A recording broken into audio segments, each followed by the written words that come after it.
Hi guys and welcome back to my channel. Now the Cheltenham Festival is only 2.5 months away, so it's definitely getting very close now, and I'm going to give you 3 anti-post selections that I have for the festival. After looking at the horses running over the Christmas period, I've found 3 selections that I think have got a great chance at Cheltenham and are looking primed for that week. So I'll start you off with my biggest selection for the week so far is probably Marie's Rock in the Mare's Hurdle. Now you can currently get around 3 to 172 for her. For Nikki Henderson, I think she won really well at Cheltenham in the Royal Hurdle on New Year's Day. Now the Mare's Hurdle could turn up to be a really hot race, and I'm hoping Honeysuckle will go to the Champion Hurdle. So you're taking a bit of chance on that, but Epperton I would have thought will go to Mare's Hurdle if she turns up at Cheltenham. You have Brandy Love in there as well, and she obviously looks very talented. But I think Marie's Rock at 3 to 172, she won it really well last year, and she's only progressed since. The better ground will help during March as well. She was still quite keen at Cheltenham on New Year's Day, and she still won really well in the end. I'm surprised she got the hill so well in softer ground than ideal for her as well. So I think Marie's Rock looks really good value at 3 to 172. And although the race could potentially be really hot, as there's a lot of good mares that could line up in the race, it could cut up a little bit at the same time if Epperton went straight to Aintree, if Honeysuckle went Champion Hurdle. Marie's Rock definitely wouldn't be 3 to 172 on the day. She's been targeted the race for a while, and I just can't see any negatives to her. I think she's actually improving still, so I think her at 3 to 172 seems terrific value, and I think she can go and win the race. So I think Marie's Rock under Nico de Boinville, who rides at Cheltenham Festival brilliantly every time, so I think she just ticks a lot of boxes, and I think she's a worthy market leader at the minute. Now my next selection would be Hunter's Chase. In the Hunter's Chase, I think Vorselay at around 3 to 1 as well offers brilliant value. Now he won at Limerick over Christmas, and it might be down Royal, but he won really nicely.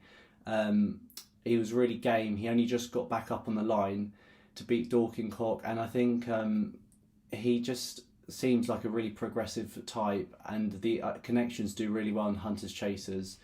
Now he ties in with Billaway on last season's form, which is obviously very strong, and I think 3 to 1 when he's only an 8-year-old, so he's a younger horse cut against a lot of rivals that will turn up in that race for Cheltenham. So I think Vorselay around 3 to 1 when connections have come out and said he will likely go straight to Cheltenham for now. So I think, and they've said he's their number 1 horse for the race. So you can rule out Wing Lead on comments, I'd say. So I think Vorselay offers brilliant value at 3 to 1. He'll have a top jockey on board in Barry Nil, hopefully. And he did that run. It wasn't all be all and end all over Christmas. I don't think they mind if he got beat because the ground wasn't ideal for him again. The better ground at Cheltenham will help. So I think 3 to 1 offers great value for Vorselay. And he's another worthy market leader as he's a progressive type and he's been laid out for the race, so he just ticks a lot of boxes as well. So I think Vorselay for the Hunter's Chase probably deserves to go into the selections currently.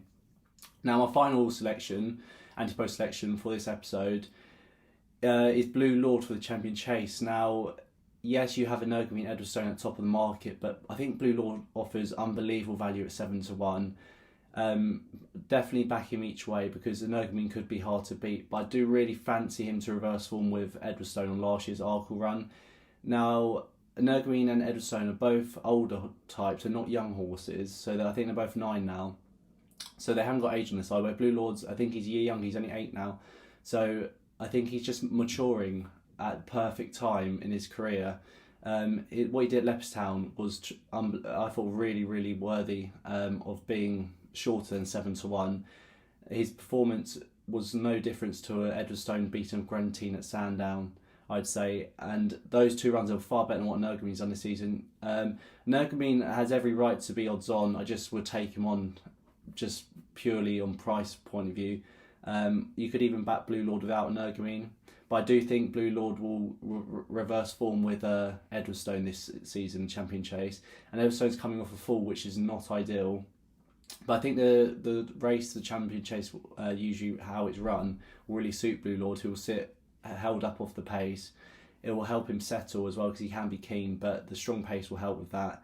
I just think he's maturing brilliantly, and this is the time to catch him. He's only been beaten once over fences, and that was in the Arkle last season when he still ran really well.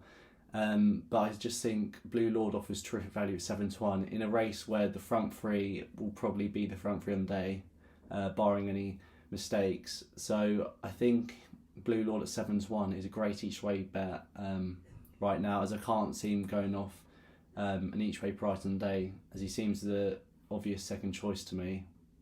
So I think Blue Lord at 7-1 for the Champion Chase is a really good price, and I don't think he will go for the Ryanair because I think after his performance the other day he just screams that he has to go Champion Chase and take his chance in that. So I wouldn't be concerned about that, even though there's talk about him going Ryanair. I still think he would run a good race in that, but I just think the Champion Chase is where they'll send him. That's the race everyone wants to win, and I think he deserves to take his place in the lineup.